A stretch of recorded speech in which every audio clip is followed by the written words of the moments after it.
A paz do Senhor, queridos irmãos, queridos amigos. Estamos juntos mais uma vez para meditarmos na lição bíblica da nossa escola dominical. A lição do dia 9 de abril de 2017. Lição número 2 da classe dos adultos. Abel, exemplo de caráter que agrada a Deus. Estamos estudando esse trimestre o caráter do cristão, moldado pela palavra de Deus e provado como ouro. Então vamos pensar em alguns personagens da Bíblia Sagrada, algumas pessoas cujo nosso comentarista selecionou como exemplo de caráter. E temos aí o Abel, que foi um exemplo de caráter que agrada a Deus. Abel, por agradar a Deus, tornou-se exemplo desse tipo de pessoa que agrada a Deus. Nós temos também na Bíblia o exemplo clássico de um outro homem que agradou a Deus, que foi Enoque. A Bíblia diz lá em Gênesis capítulo 5 que Enoque andou com Deus. Em Hebreus capítulo 11 diz que Deus se agradou de Enoque, para si o tomou. Então Enoque também é um outro exemplo. Mas o nosso comentarista está escolhendo Abel como esse exemplo de quem agradou a Deus. Então nós podemos aprender sim com o caráter e com a vida de Abel. Todos nós sabemos que Abel foi o segundo filho de Adão e Eva, veio depois de Caim, na narrativa bíblica, não é? O nome citado primeiro foi Caim, foi o primeiro filho, depois é citado Abel. E nós todos conhecemos a história que Abel veio a ser assassinado por Caim. O nome Abel significa sopro. Na verdade, a sua vida foi uma vida como um sopro pela forma trágica com que ele foi ceifado. Sua vida foi ceifada por causa da inveja e por causa do ódio que seu irmão nutria por ele. Mas pensando então em Abel, o ponto principal que nós devemos entender aqui é a pessoa de Abel, o caráter de Abel, refletido primeiramente na questão de quando Abel ofereceu a sua oferta para Deus. Está escrito lá no livro de Gênesis que ele levou a sua oferta dos primogênitos ou da gordura de suas ovelhas, do seu rebanho. Ele era um homem que cuidava da área de animais, Caim era um agricultor e ele era vamos usar uma expressão, pastor, alguém que cuidava de animais, ovelhas, tinha o seu rebanho, e duas funções maravilhosas, cuidar da terra e cuidar dos animais, tanto Caim quanto Abel, em suas funções, suas atividades, não tinha nada que viesse a ter o desagrado de Deus. Pelo contrário, o próprio Adão também recebeu de Deus a incumbência de cuidar da terra. Então Caim, ele fazia o que Adão deveria fazer também. Bom, mas Abel e Caim, chega um momento que a Bíblia vai narrar, que eles vão oferecer as suas ofertas a Deus. Caim leva do fruto da terra e Abel leva dos seus rebanhos. E lá Moisés vai narrar e dizer que Deus ele atentou para Abel e para a sua oferta, mas para Caim e para a sua oferta o Senhor não atentou. Então havia uma forma de saber se o sacrifício foi aceito ou não. Nós não temos na narrativa bíblica como isso acontecia, mas fato é que o ofertante, no caso Caim e Abel, tiveram ciência e conhecimento, souberam de fato se Deus se agradou ou não. Mas é importante observar que não é a oferta em si em primeiro lugar, senão o próprio ofertante. Por isso que diz que para Abel e a sua oferta o Senhor atentou. Para Caim e a sua oferta o Senhor não atentou. Então o olhar de Deus, em primeiro lugar, ele foi para a pessoa que estava ofertando. E depois ele olhou para a oferta. Ele recebeu a oferta. A oferta de Abel, ela foi uma oferta entregada a Deus pela fé. Hebreus capítulo 11, versículo 4. A Bíblia também fala, o apóstolo João, na sua primeira carta, no capítulo 3, versículo 12, ele disse que Abel, ele diferenciava-se de Caim, porque Abel era justo, as suas obras eram justas, e a de Caim mal.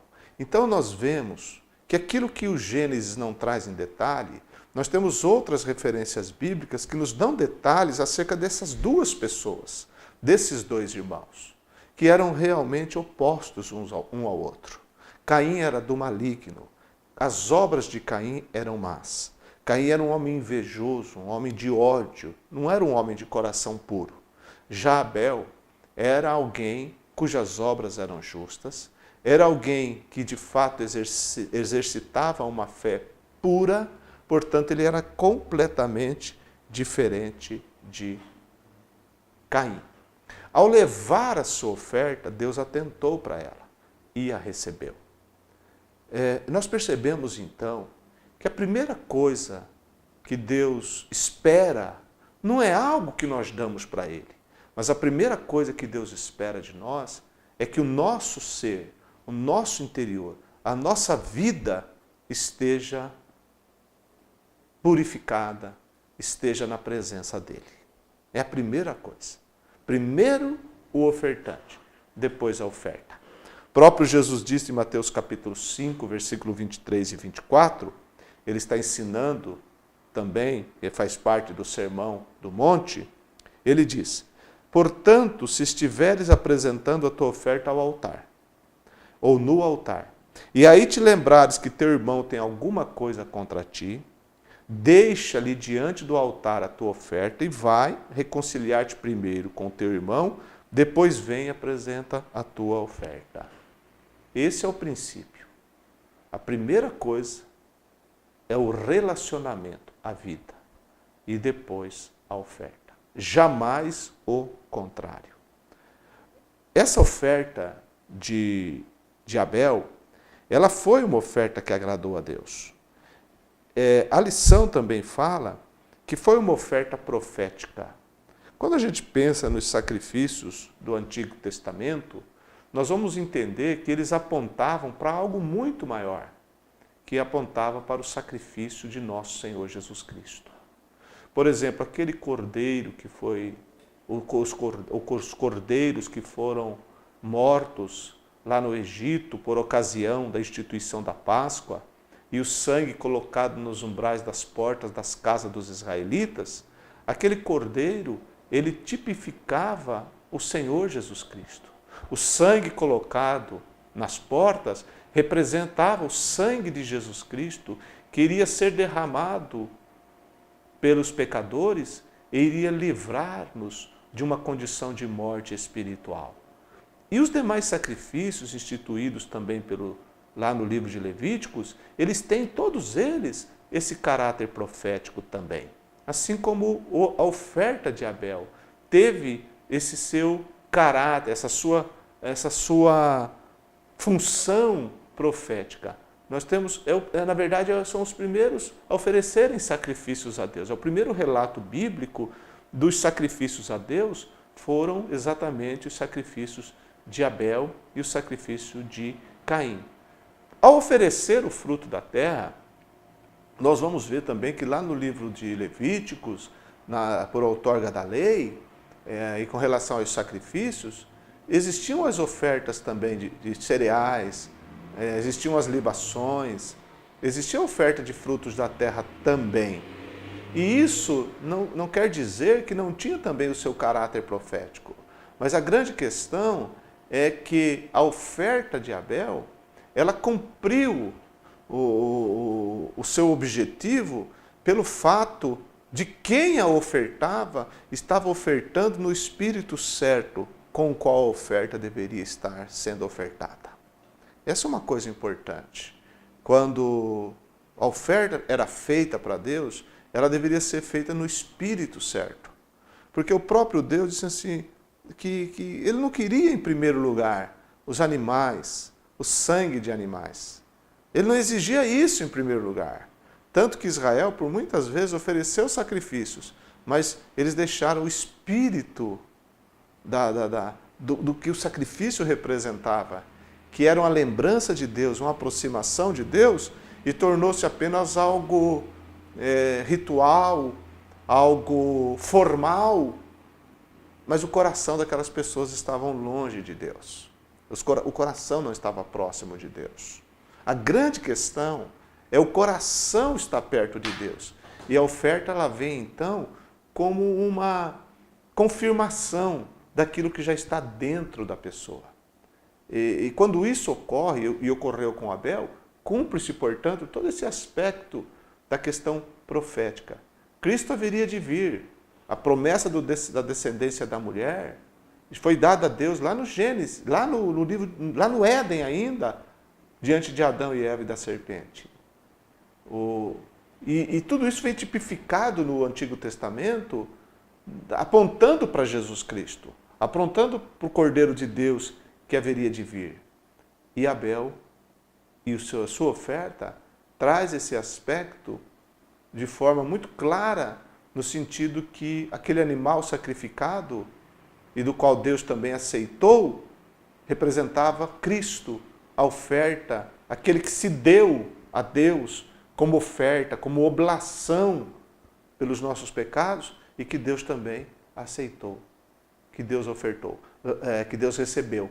Lá no livro de Hebreus diz que Cristo, pelo Espírito Eterno, se ofereceu a si mesmo a Deus. Então veja, Cristo foi oferta e foi o ofertante de si mesmo.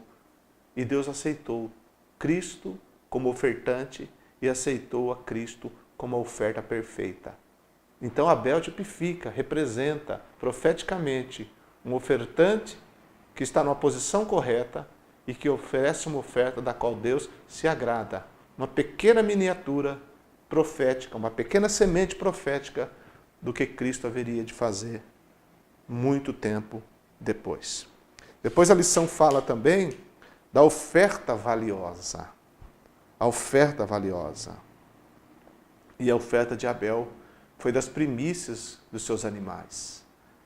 Ele deu o melhor para Deus. Sabemos muitos detalhes, porque quando fala de Caim, fala que ele deu do fruto da terra. E de Abel deu das primícias das suas ovelhas. Bem, nós entendemos que o caráter de Abel sobressai aí também. Ele é o exemplo de um caráter que agrada a Deus, porque primeiro no seu relacionamento com Deus ele quis dar o melhor para Deus.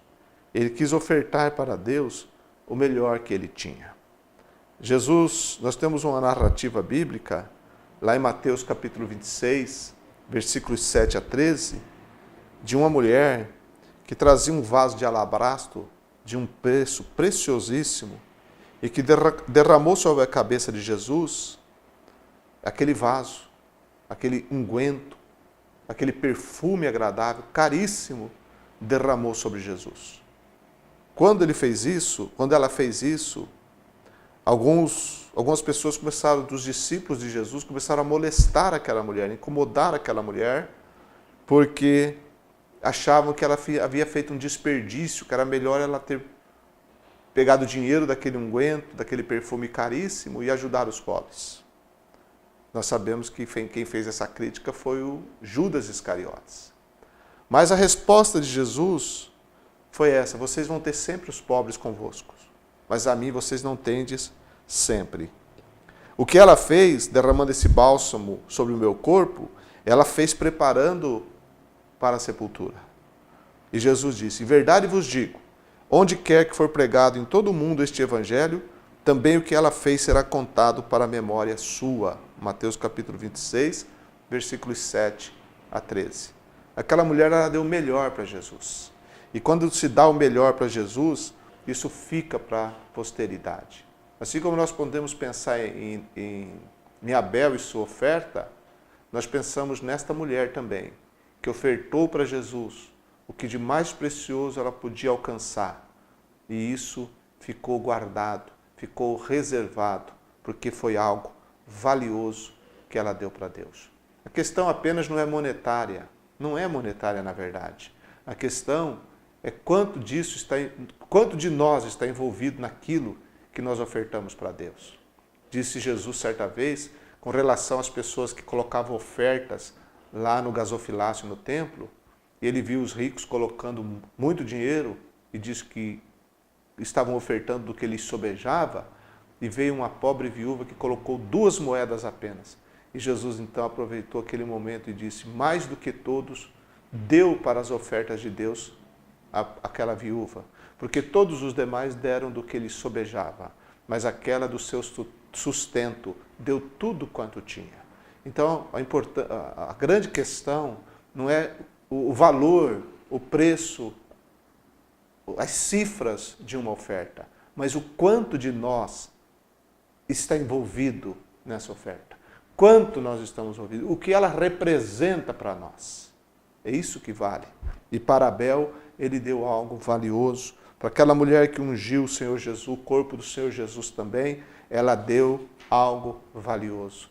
Que o nosso caráter, seguindo o caráter de Abel, possa realmente fazer com que nós entreguemos para Deus aquilo que realmente seja valioso para nós. E a primeira coisa que é mais valiosa para nós é a nossa própria vida. Jesus disse, quem amar a sua vida, perdê-la-á. Mas quem perder a sua vida, por amor de mim, do Evangelho, a ganhará, a salvará. A entrega da vida como uma oferta agradável a Deus.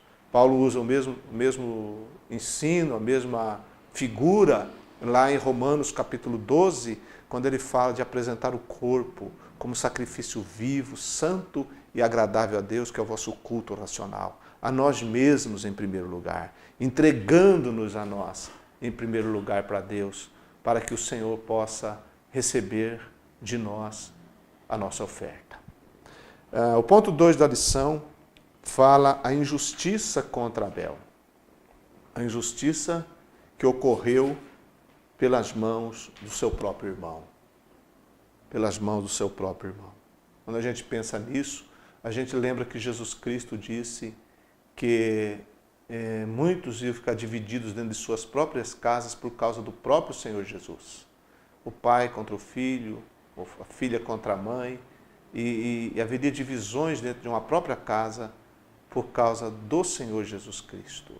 E nós sabemos que nos primeiros anos da igreja, depois do ano 100, por exemplo, depois de Cristo, onde a gente lê sobre as perseguições que a igreja sofreu, nós vamos ver que muitos crentes, muitas pessoas que se convertiam, eles eram traídos até pelos seus próprios familiares, pelos da sua própria casa.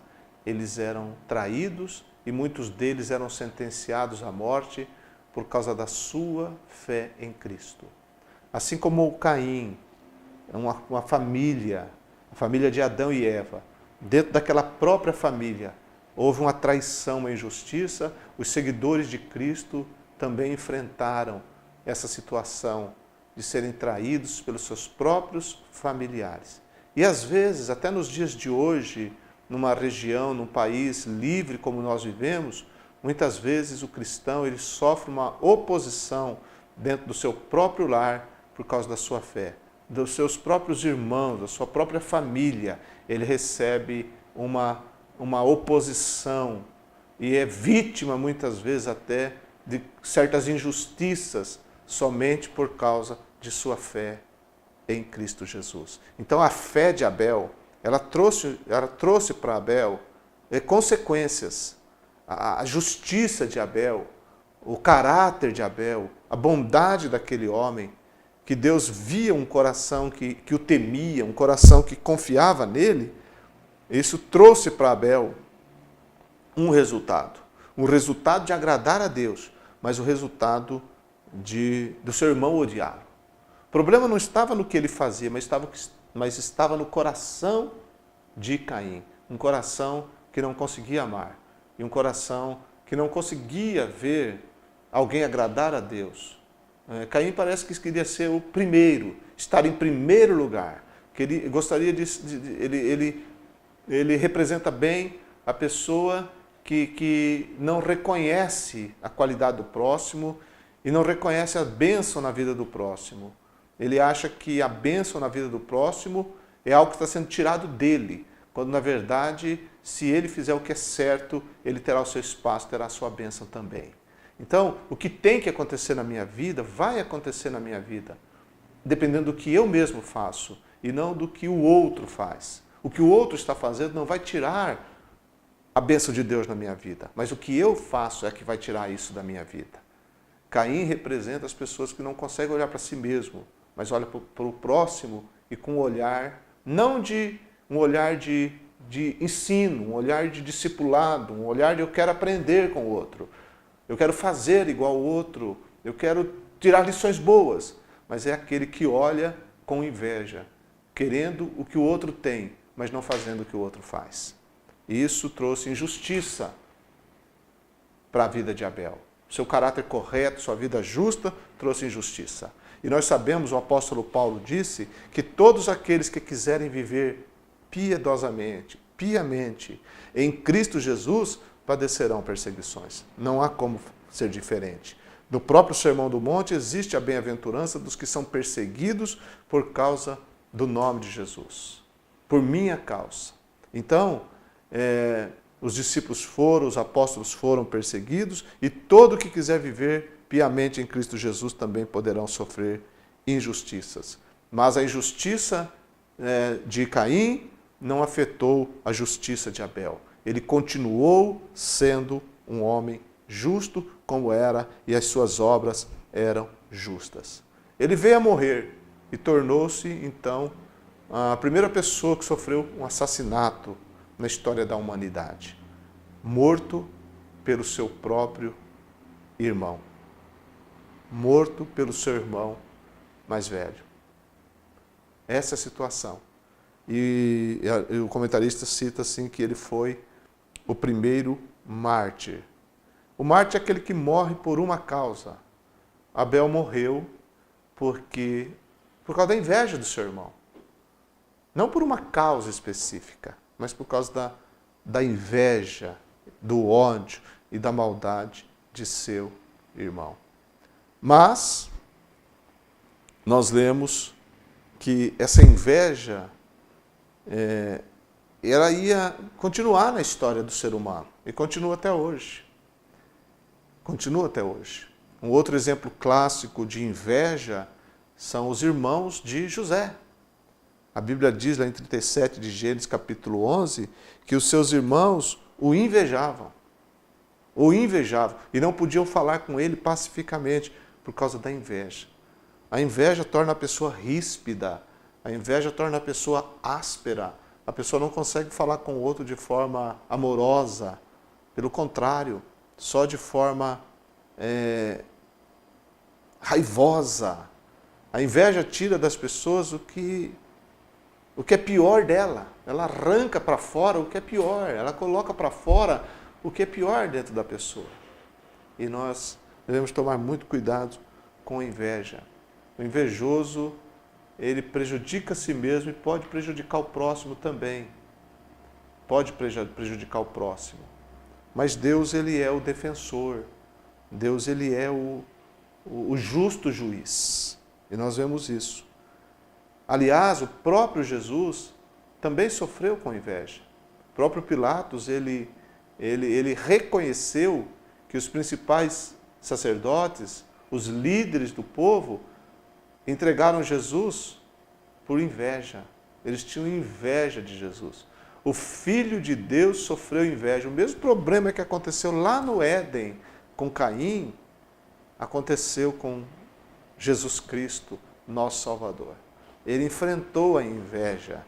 Ele teve que sair de Jerusalém certa feita, porque estava tudo pronto para matá-lo. A artimanha daquelas pessoas os planos malignos estavam tão acirrados que Jesus teve que ir para uma região chamada Efraim, no deserto da Judéia, e ficar afastado de Jerusalém, porque aqueles dias estava intensificado o ódio e a inveja daquelas pessoas. O ambiente de inveja é um ambiente horrível. E Jesus saiu dali para poder ficar longe daquele ambiente. Ele voltou mais tarde para a ressurreição de Lázaro e aí continuou até a sua paixão e a sua morte na cruz e depois a sua ressurreição.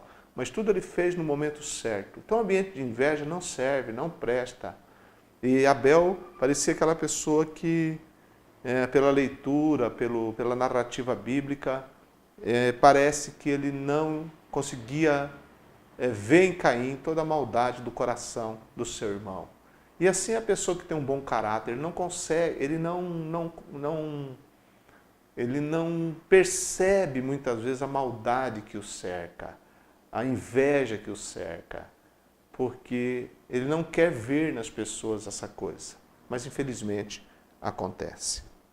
E uma pergunta que a gente deveria refletir é o que acontece, qual é a nossa reação quando os nossos irmãos, quando as pessoas que estão próximas demais, ou próximas de nós, elas estão felizes, elas estão abençoadas. Como é que eu me sinto diante da bênção do meu próximo? Como é que eu me sinto diante da bênção do meu irmão e da minha irmã? Da prosperidade dele, da vitória dele, dela. Como é que eu me sinto diante disso tudo? É uma reflexão, porque se a alegria dele, a vitória dela, me causa coisas ruins, eu estou correndo um sério risco de ter problemas com inveja. Com inveja. E Caim, ele sofria terrivelmente desse mal. Mas o coração bondoso de Abel, ele levava sua vida. Ele estava preocupado em ter comunhão com Deus e fazer o que era justo e o que é certo. Então ele é um exemplo para nós que mesmo cercados por situações que às vezes nós não gostaríamos de tê-las, de vivenciá-las, mas às vezes a coisa é tão nítida e tão visível que não dá para fugir. Às vezes no local de trabalho, por algumas funções que é dada, por algumas promoções que acontecem, no ambiente de trabalho pode ocorrer esse sentimento contrário, a inveja pode tomar conta. E não dá para a pessoa fugir dali, porque depende daquilo ali. Ela vai ter que conviver com tudo aquilo, mas conviver confiando que fazer o que é certo sempre será o melhor. Fazer o que é correto sempre será o melhor. E fazer o que agrada a Deus sempre vai triunfar no final. Sempre triunfará. Mas alguém pode dizer, mas a inveja prevaleceu porque Caim matou. Sim, Caim matou Abel. Mas a morte para Abel não foi uma tragédia, porque depois de morto o sangue dele ainda falava. O que Abel viveu ultrapassou gerações, tanto que nós estamos estudando sobre Abel. Sem dúvida, Abel foi para a presença de Deus. Então, a grande questão é o fato de que não foi o mal que triunfou. O mal nunca triunfará, porque quem está na presença de Deus, nunca o mal triunfa sobre ele. Ele sempre triunfa sobre o mal. Por isso que a Bíblia diz que a vitória é nossa por nosso Senhor Jesus Cristo. A vitória é nossa, a vitória final é daqueles que creem em Deus, é daqueles que se aproximam em Deus. Mesmo que a sua vida foi tirada da terra, mas não foi tirada da presença de Deus. A abundância de vida na presença de Deus nunca foi tirada dele. A comunhão que ele tinha com Deus, pelo contrário, foi intensificada. Intensificada, porque o justo, quando morre, ele vai na presença do Senhor. Então, Abel, é evidente que foi alguém que agradou a Deus e que desfrutou depois da sua morte, desfruta das delícias preparada para aqueles que morreram na fé e pelos que morrem na fé. Essa é a grande diferença. O mal jamais triunfa para aquele que busca agradar a Deus. O caráter de alguém que busca agradar a Deus. Quem agrada a Deus, ele nunca é vencido pelo mal. Porque mesmo depois de morto, Abel ainda, através do seu sangue, falava. O próprio Deus disse para Caim, em Gênesis 4:10, a voz do sangue do teu irmão está clamando a mim desde a terra. Deus é justo. O clamor por justiça será ouvido por Deus. Deus colocará as coisas no seu devido lugar. o Deus justo.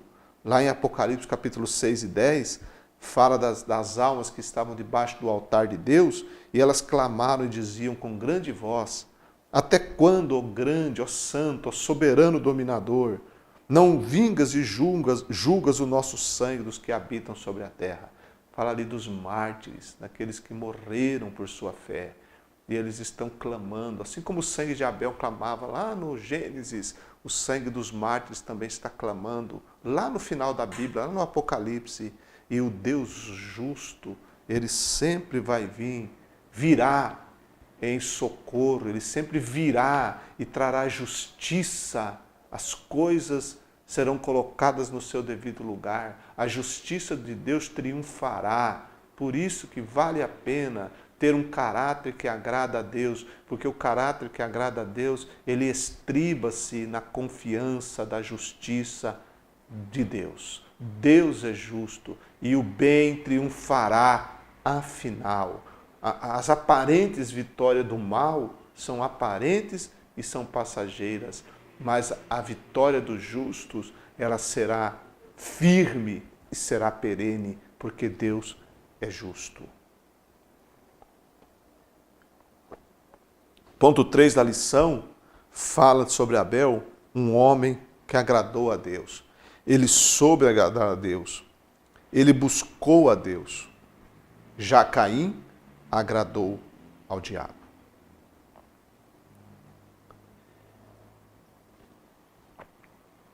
Para agradar a Deus, devemos viver uma vida que dia a dia expresse valores e práticas verdadeiramente que estão em conformidade com a palavra de Deus. A revelação que Abel tinha era aquela para os seus dias. E segundo aquela revelação, ele viveu. Ele recebeu de seu pai aquilo que ele tinha recebido de Deus e ele pôs em prática, de acordo com a revelação que ele tinha. Hoje nós temos a revelação de Deus nas nossas mãos. A palavra de Deus na nossa mão.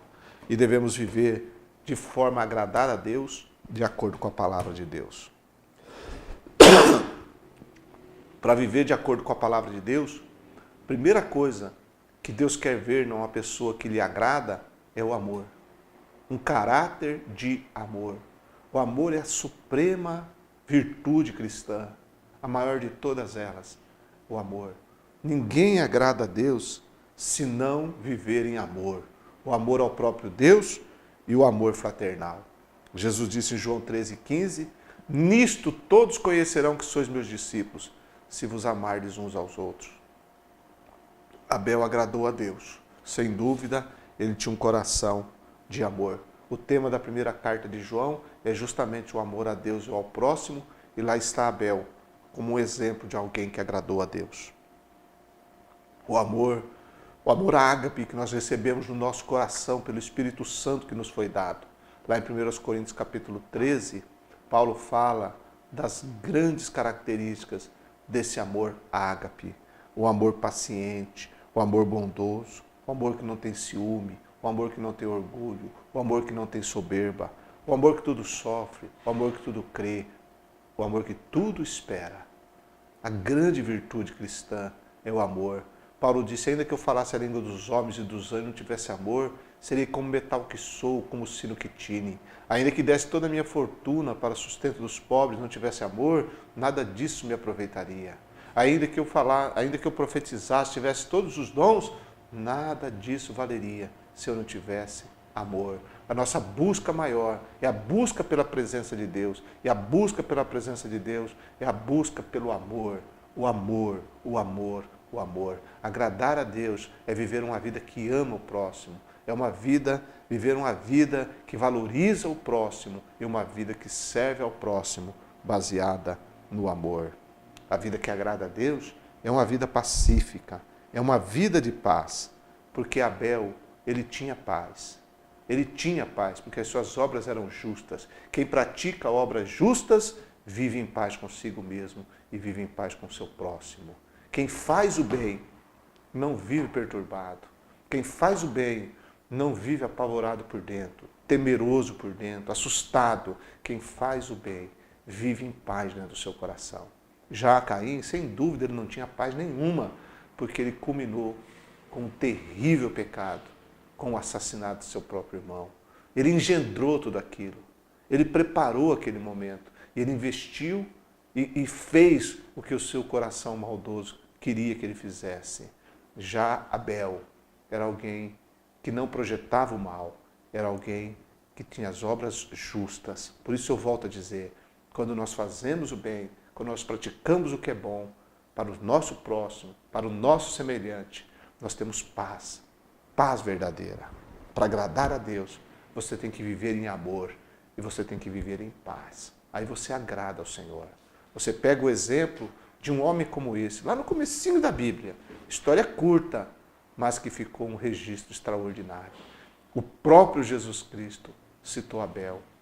O próprio Cristo fez menção do sangue de Abel. E a Bíblia diz que o sangue de Jesus, ele fala mais alto do que o sangue de Abel. Porque Jesus é superior a tudo e superior a todos. Mas ele fez questão de, quando falou do sangue de Jesus, relembrar o sangue do justo Abel, que morreu de forma tão trágica, mas cuja vida, cuja postura, cujo caráter, cujas obras servem para ser imitadas. Porque nós devemos imitar aqueles que pela fé e pela sua confiança em Deus triunfaram. E Abel triunfou. Quem triunfou não foi Caim. Quem triunfou não foi o ódio. Quem triunfou não foi a inveja, não foi a maldade. Quem triunfou foi a bondade. Quem triunfou foi a justiça. Quem triunfou foi a fé. Quem triunfou foi agradar a Deus. E assim, todos os que agradam a Deus, por fim, triunfarão. E a influência que Abel teve ultrapassou gerações, atinge a todos nós e vai atingir outras e outras que ainda virão, se o Senhor assim permitir. Porque o bom caráter, ele permanece e o mau caráter tende a desaparecer. Que Deus te abençoe.